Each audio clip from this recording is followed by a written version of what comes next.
श्री राधा मनन Rasamrita channel के सभी श्रोताओं को मेरी श्री राधे। बंधुओं, श्री हरिदास जी के अष्टादश सिद्धांत पद की श्रृंखला में आज हम 11वें पद की व्याख्या को श्रवण करेंगे। अभी तक अपने 10 पदों में स्वामी जी ने जो सिद्धांत दिए हैं, उन सिद्धांतों को अगर मनुष्य अपने जीवन में उतार लेता है, जिन्होंने अपने जीवन में उतार लिया वो तो निहाल हो गए, लेकिन फिर भी कुछ ऐसे लोग रह गए जो संसार आसक्त ही रहे। उन्हें देखकर स्वामी जी को फिर से एक दया आ गई। सच्चे संत, सच्चे सद्गुरु सदैव सबका कल्याण चाहते हैं। यहाँ पे स्वामी हरिदास जी एक विरक्त हैं, भगवत प्राप्त हैं।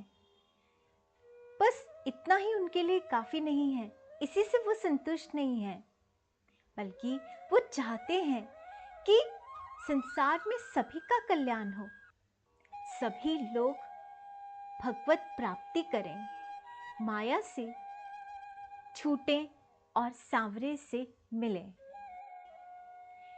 एक संत का, एक गुरु का यही तो कर्तव्य होता है कि वो भटके हुए लोगों को रास्ते पर लेकर आए। यदि कोई हमेशा सुधरे हुए लोगों से ही संबंध बना के रखे, भटके हुए लोगों पर ध्यान ही ना दे, तो ऐसे गुरु तो अपने गुरु शब्द को, अपनी उपाधि को सार्थक कर ही नहीं रहा। क्योंकि गुरु का जो मूल काम है, जो उसे करना है, वो यही करना है कि अज्ञानी को ज्ञानवान बनाए, भटके हुए को रास्ते पर लेकर आए, माया में फंसे हुए को भक्ति की ओर लेकर जाए। यदि ऐसे लोगों से ही दूरी बनाकर रखेंगे तो अपने गुरु होने की सार्थकता को कैसे सार्थक करेंगे? अगर एक डॉक्टर मरीज से ही परहेज करे तो वो डॉक्टर कैसा? इस संदर्भ में मेरे गुरु महाराज एक बड़ी प्यारी कथा कहा करते थे। ये कथा है गुरु नानक देव जी की।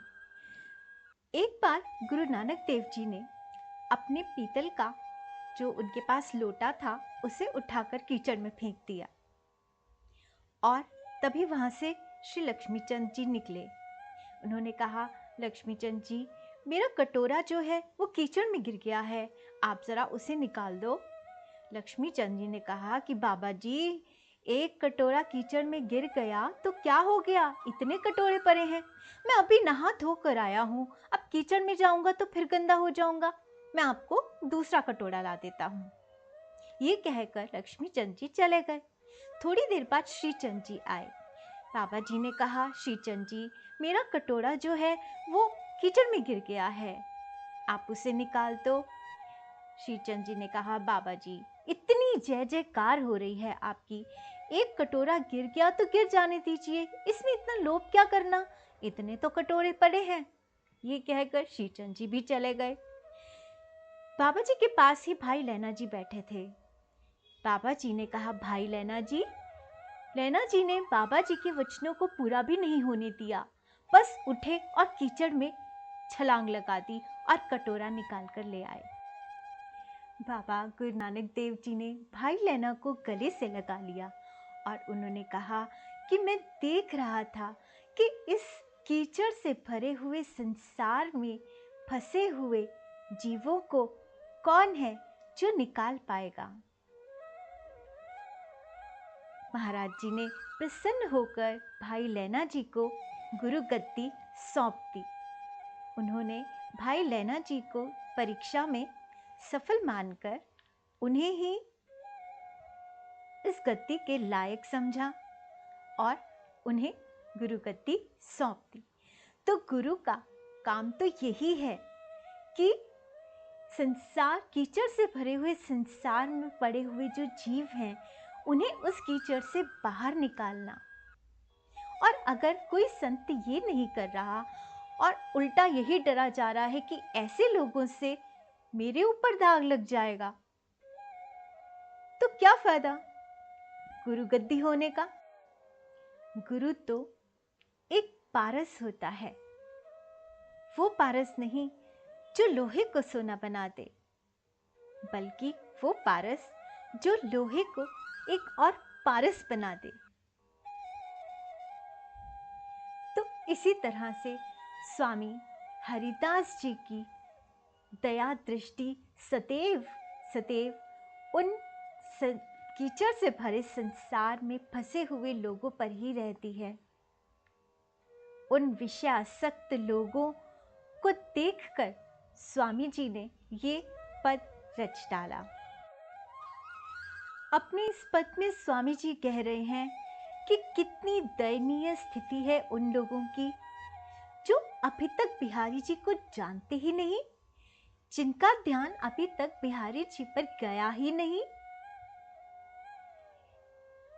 दिन रात संसार में भटक रहे हैं, विषय आसक्त हो रहे हैं, विषयों में अपने जीवन को, इस अनमोल जीवन को, दुर्लभ मिले हुए जीवन को व्यर्थ गवा रहे हैं।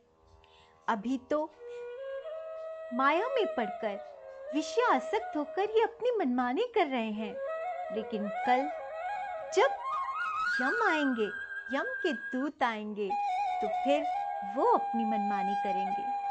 फिर ऐसे लोग बच नहीं पाएंगे। फिर जैसा वो यमदूत उनके साथ करेंगे, वैसा ही उन्हें सहना पड़ेगा।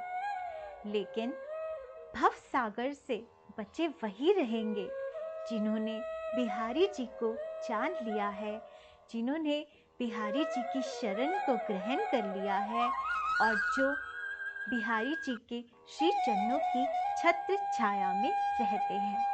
तो आज जैसा कि अक्षय तृतीया है, अक्षय तृतीया की सबको बहुत बहुत बधाई।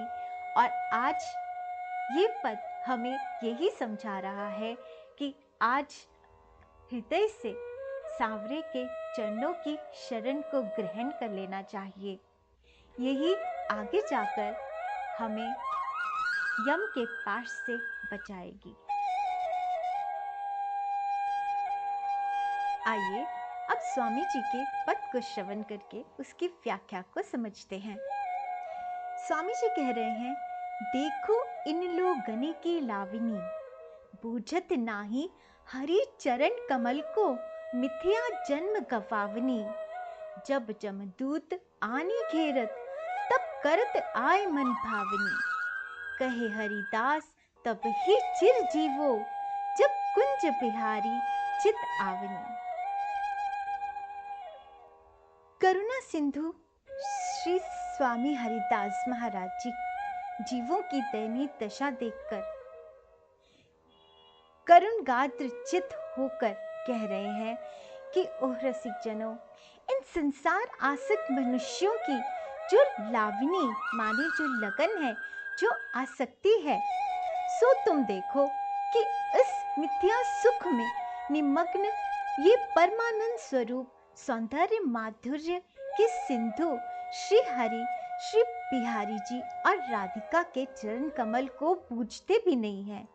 अर्थात भगवान कौन वस्तु है यह तनिक भी जानते नहीं हैं और ध्यान भी नहीं देते हैं।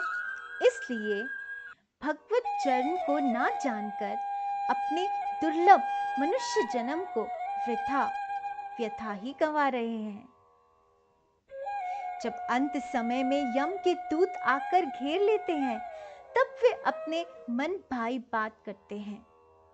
रसिक अनन्य चक्र चूड़ामणि श्री स्वामी हरिदास जी महाराज कहते हैं कि जब कुंज बिहारी नित्य निकुंज विलासी युगल किशोर चित्त में आवेंगे, अथवा तुम्हारा चित्त उनके निरंतर चितवन में, चिंतन में रहेगा, उसमें लगा रहेगा, तभी तुम चिरजीव हो जाओगे, अजर अमर हो जाओगे। अर्थात तभी नित्य शाश्वत शांति, नित्य भगवत सेवा, श्री युगल चरणों की सेवा को प्राप्त कर लोगे, तो मुक्त हो जाओगे। ऐसा नहीं करोगे तो बार बार जन्मोगे और बार बार मरोगे। तो हम सब पर संतों की, स्वामी श्री हरिदास जी की, अपने अपने गुरु की कितनी बड़ी कृपा है कि हमें हमारे सांवरे का ज्ञान है, हमें उनकी लीला श्रवण मिलती है, हमें उनका धाम मिलता है, हमें उनका प्रेम भरा दर्शन मिलता है, हम उनके उत्सवों में सम्मिलित होते हैं। इससे बड़ी कृपा और क्या हो सकती है एक मनुष्य के जीवन में। तो ऐसे ही स्वामी जी के प्यारे प्यारे पदों को श्रवण करने के लिए, उनके सिद्धांतों को समझने के लिए आप मेरे चैनल को सब्सक्राइब कीजिए, बेल आइकन को प्रेस कीजिए ताकि 12वें पद की व्याख्या भी आप तक पहुँचे। कमेंट करके बताइए कि आपको ये कैसा लगा और इसे औरों से भी शेयर कीजिए। तो मैं आपसे मिलती हूँ 12वें पद की व्याख्या के वीडियो के साथ। तब तक श्री राधे।